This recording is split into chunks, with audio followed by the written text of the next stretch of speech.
We have been learning about ancient Greek city-states. We've talked about a couple so far. We talked about Sparta, that was focused on war.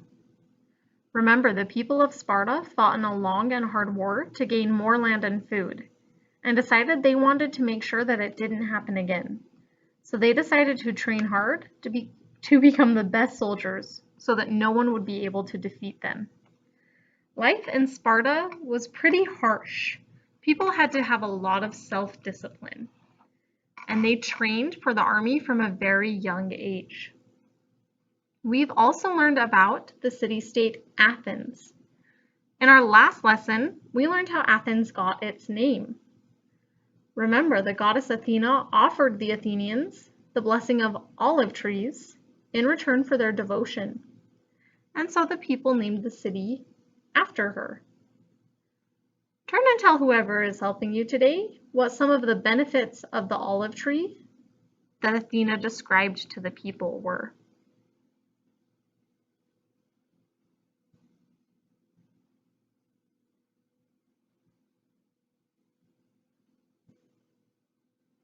Today, we are going to learn more about the city-state Athens and how it was very different from the city-state Sparta. In our last story, the goddess Athena told the people of Athens that the olive branch will become the symbol of peace. She also told them that if they prayed to her when they were in danger, she would protect them. We'll talk a little bit more about this and some other important contributions of Athens in our read aloud today. First, we're going to go over some of the vocabulary words that we will see. Achieve. Achieve means to do something successfully, especially after a lot of effort. For example, some goals take a lot of determination and hard work to achieve. Architecture. Architecture is the style in which buildings and other structures are designed. When my mother traveled to Egypt, she took pictures of the ancient pyramids to show us their unique architecture. Debated. Debated means discussed or argued different points of view. For example, Kevin debated with his father about staying up a little later now that he was older. Assembly. An assembly is a group or meeting of many people. The students were invited to an assembly to welcome their new principal. Democracy. Democracy is a way of governing or ruling which gives the people the power to choose their leaders and help create their own laws. Here in the United States, we have what is called a democratic republic.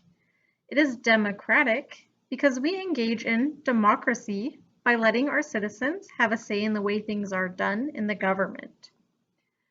I'm going to read a couple of different scenarios. If what I describe is an example of a democracy, go ahead and say, that is a democracy. If what I describe is not an example of a democracy, say, that is not a democracy. Is a classroom where the teacher makes all of the decisions a democracy?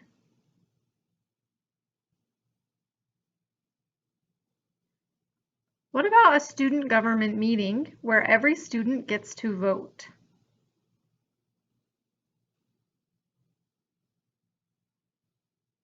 What about the citizens of the United States voting on election day?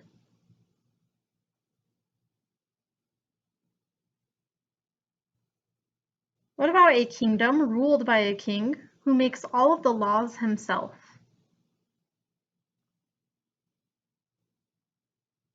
And our last one, representatives from every state helping to create the laws of the nation.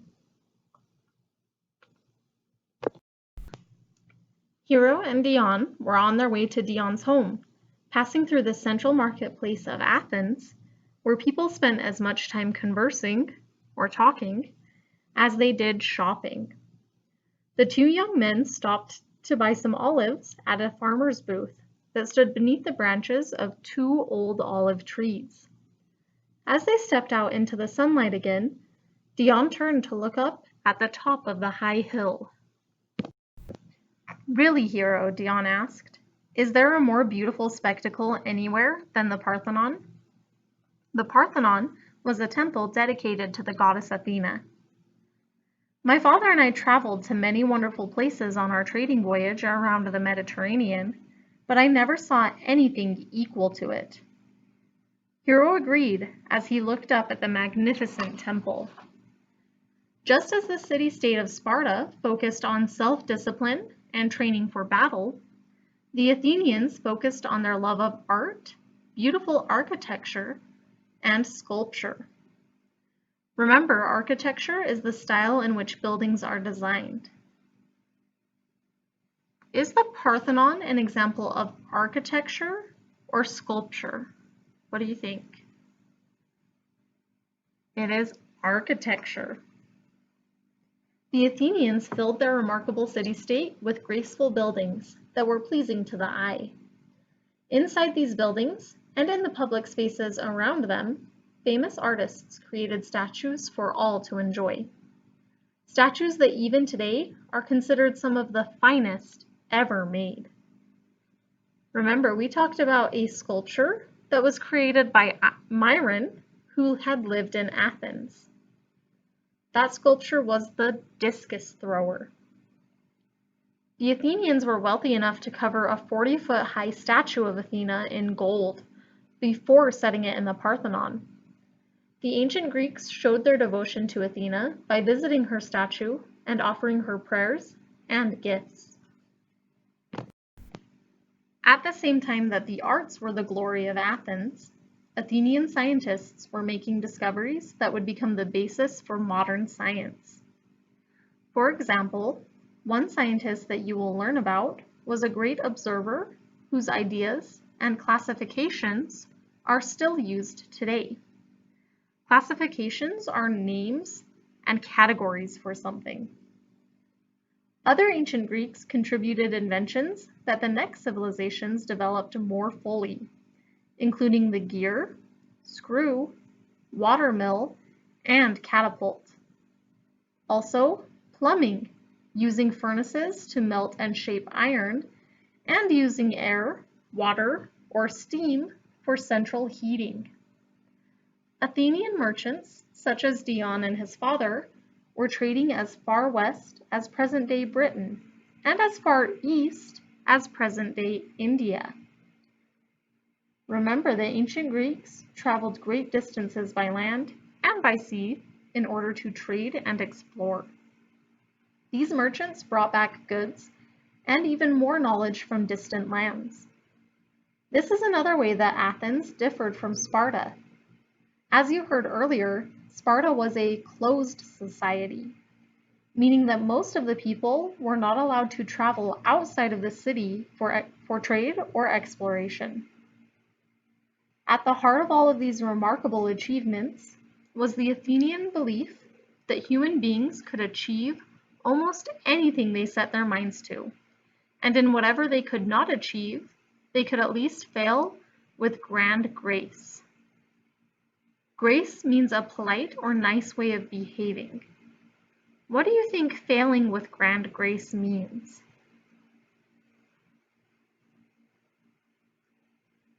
It was this belief in the benefit or good of independent thinking, or thinking for oneself, that led to the greatest of all Athenian gifts to the world.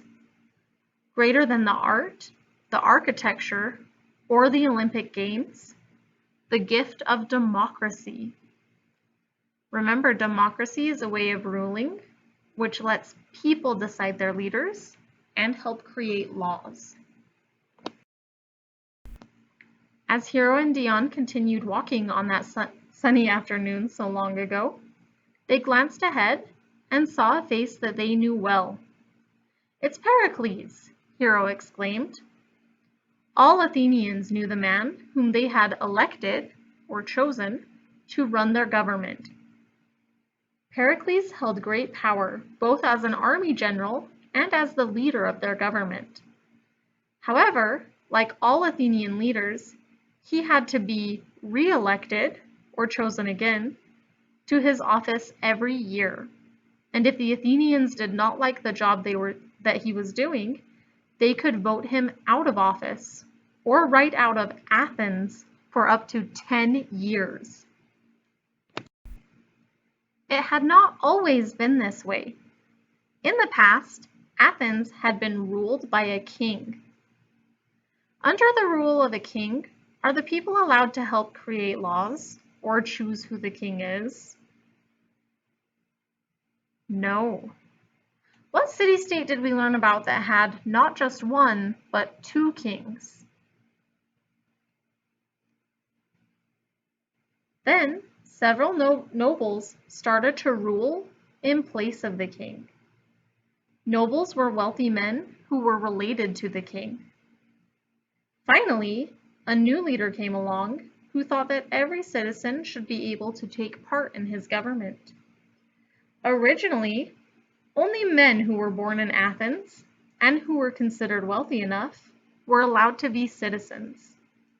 These citizens had the right to vote, to be a part of a jury that made decisions in a court of law, and to serve in the assembly, a large group of men who debated and created the laws.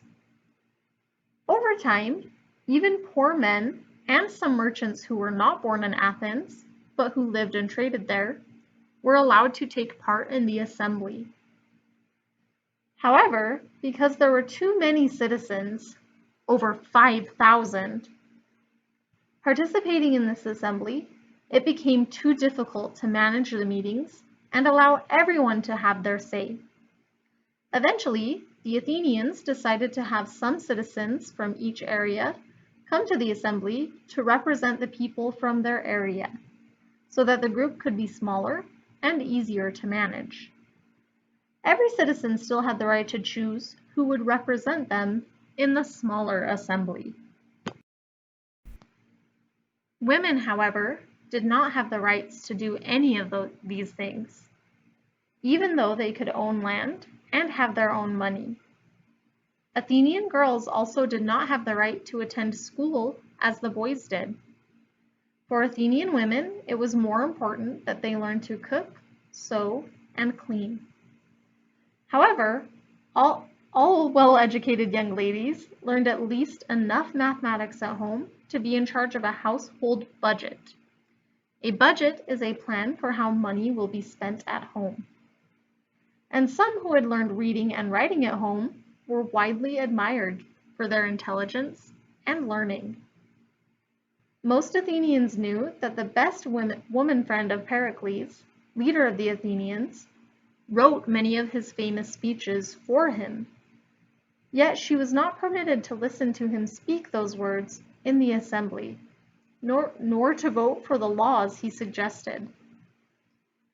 In the United States today, are women allowed to vote and take part in creating the laws? Yes, they are. But have they always been allowed to vote and take part in creating laws? No, for a long time in the United States, women were not allowed to vote or take part in the government. Seeing Pericles up ahead now, Dion asked Hero, "Who are those two men with him?" Hero peered above the heads of the others in the crowd. "Only one of the greatest writers in the world, and the artist who designed the statue of Athena," Hero answered. He smiled. "Only in Athens could you witness a conversation among the greatest living political leader, a world-famous writer, and such a celebrated artist. Don't you wonder what those great men are talking about?" "Whatever it is," Dion responded, "I'm sure it is a most fascinating conversation." All right, my friends, as always, I've got some questions about what we learned and read about today. My first question is about this building. Dion described this as the most beautiful spectacle in Athens. Do you remember what this building was called? This was called the Parthenon. What was the Parthenon? It was a temple dedicated to the goddess Athena. According to the read aloud, what is the greatest contribution of ancient Athens?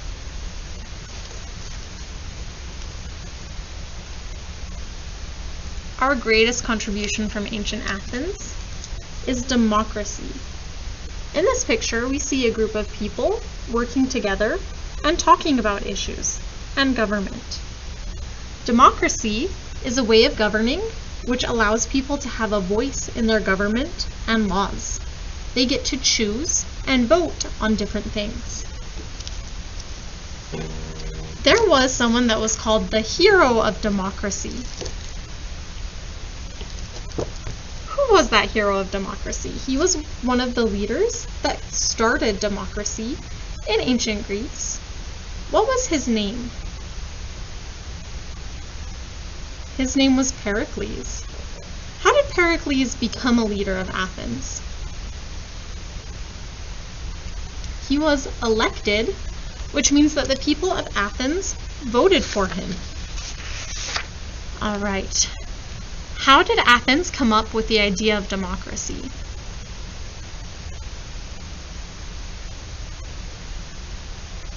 Yes, they believed in the good of people and of independent thinking. They thought that people could think for themselves and should be able to use those thoughts to create their own type of government.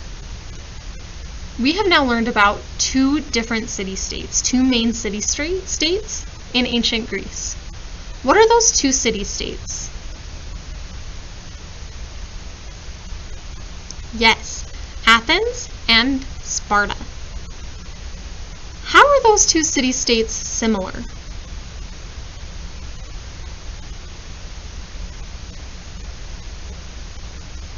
How are those two city-states different?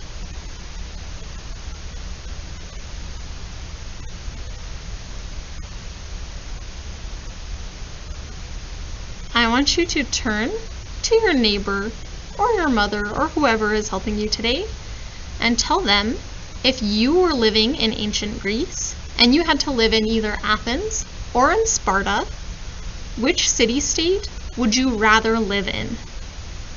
Which one would you prefer to live in? When you wrap up that conversation, go ahead and open the PDF that's attached to this assignment. Okay, go ahead and get the PDF that's attached to this assignment open. We are going to work on writing again today. Today we're going to write about whether you would have rather lived in Sparta or in Athens. Our book has helped you out a little bit. It has written the first part of your first sentence for you. It says, I would have rather lived in, your job right there on that first line is going to tell me whether you would have rather lived in Sparta or in Athens. Then I want reasons. I want you to tell me why you would have rather lived in Sparta or in Athens. I have created a T-chart to help us remember some of the facts about these two different city-states. Remember, the city-state of Sparta was focused on war. People began training to join the army at age 7, and men were in the army for life, while women took care of everything at home. People in Sparta had harsh, difficult lives with very few comforts or luxuries. Sparta was also a closed society, which means that they did not trade with or explore other places. They grew everything that they needed there so that they wouldn't have to interact with other city-states or countries. They believed that this would protect them from any future invasions. Sparta also had 2 kings instead of just 1. Sparta's kings led the government, but they also led the armies in battle. This way, no one man would have all of the power to himself, and if one of them died, there was a second one to continue leading until they found one to replace the one who had died. In Athens, things were a little bit different. Instead of being focused on war, Athens was focused on art, architecture, sculpture, and science. We talked a little bit about art and architecture in Athens. One famous piece of art that came from an Athenian artist, Myron, was the famous sculpture of the discus thrower. As far as architecture goes, we talked about the Parthenon and how we still use the style of the Parthenon in modern day buildings like the Lincoln Memorial. Athens was named for the goddess Athena, who offered the people an olive tree to honor her. That olive tree was very helpful to the people of Athens. There was a lot that they were able to do with those olives and with the tree itself. Athens was an open society, unlike Sparta that was closed, which means that they traded with and explored other places. And in Athens, they had no kings, just elected leaders.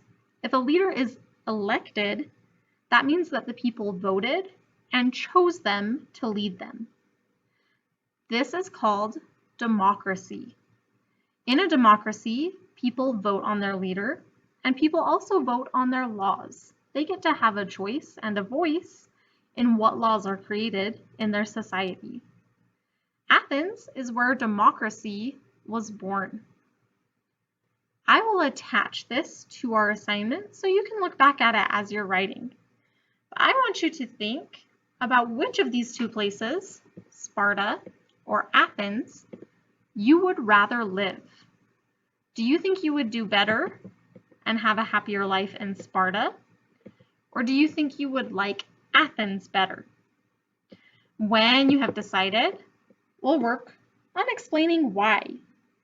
So you'll tell me again right here which city-state you would have rather lived in. And on the lines below, go ahead and use the text box and tell me why. When you tell me why, I need 3 or 4 sentences. We're going to write an entire paragraph about why you would have rather lived in Sparta or why you would have rather lived in Athens. Remember, you're picking one or the other. Which one do you think you would have rather lived in? And then tell me why in 3 or 4 sentences. At the bottom in this square, I want you to draw a picture for me of what you would look like as an Athenian or what you would look like as a Spartan. Tell me what your life would be like. Show me in your picture what you think your Spartan or Athenian life would be like. When you are done, my friends, go ahead and turn it in, and you are done for the day.